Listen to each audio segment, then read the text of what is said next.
water everywhere, and all the boards did shrink. Water, water everywhere, and any drop to drink. The basics of survival water supplies. We're surrounded by water 2/3 of the planet. We are made of water up to 70%. We can live days without food, weeks even. But without water, after a few days, we begin to die. Our bodies are unable to process the toxins that accumulate in our bodies. Our kidneys act like a water filtration system and require water so that toxins can flow through our body and eventually be excreted. Water purity. Water has the unique quality of readily dissolving most soluble substances. Once these compounds are dissolved, they can be difficult to remove. Water purity is typically measured as its percentage of total dissolved solids. Battery-powered TDS meters can be obtained online for under $20. It is generally agreed that a TDS level 500 parts per million or less is considered an acceptable purity of drinking water. Bottled water is typically less than 100 parts per million. Some parts of the world consider 1,500 parts per million to be the limit for human consumption, though all sources agree that over 2,000 parts per million is unhealthy. Water that is under 100 parts per million total dissolved solids is nearly devoid of all minerals that are essential to health, to the bones and other micronutrients that are necessary for overall health. Various methods exist to remineralize water, such as adding small amounts of Himalayan salt. Water sources. Sources of water vary from tap water to surface water, lakes, rivers, streams. Surface water is typically polluted with various toxins from pathogens such as protozoa, bacteria or viruses, or chemicals and compounds such as heavy metals, pesticides, and organic compounds. The most abundant water, seawater, has an average of 35,000 parts per million of dissolved salt, or sodium chloride, and requires specialized processes to remove. For the purposes of this article, it is assumed that all water sources have tolerable levels of salt. Various filter processes can remove most contaminants, but no system removes 100% of all toxins. Before water is collected, it should be ensured that it comes from a reliable source. Few people have access to unadulterated water sources, such as natural springs or mountain runoff. Typical sources of water are as follows: tap water, well water, tank water, pool water, and surface water. City water supplies in most U.S. cities deliver healthy enough water to live off of and can be made as pure as bottled water by filtering and removing chlorine, chloramine, and other organic compounds so that it is clean and fresh tasting.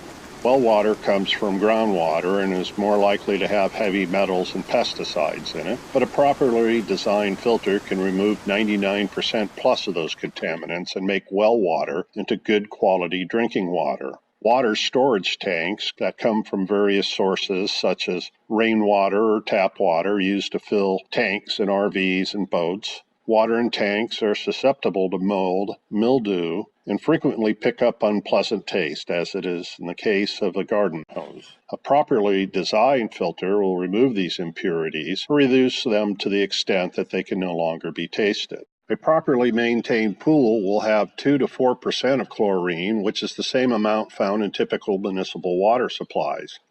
As in other standing water, not all parasites are killed by chlorine alone. The average pool contains 10,000 to 20,000 gallons of water. Surface water.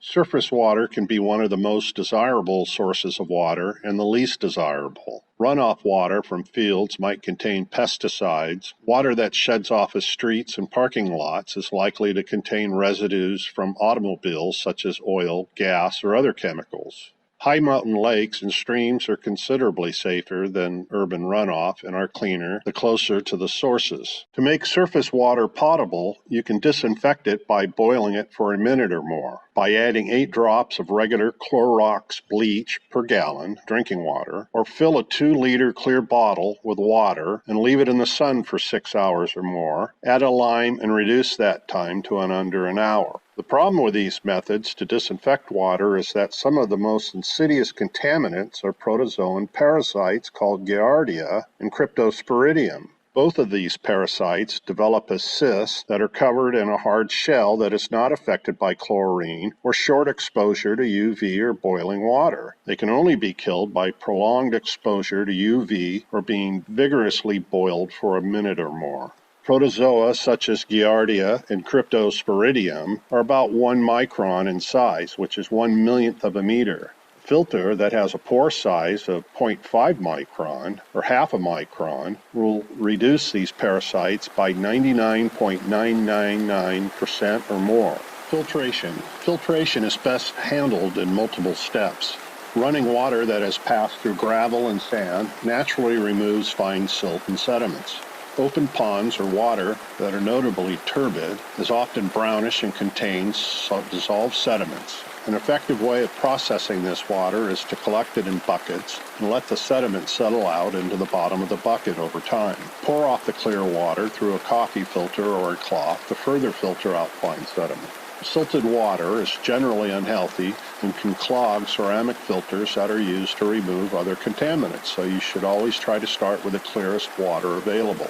Good filtration practices dictates that pre-filters remove larger sediments and finer filter stages keep particles from blocking filter pores.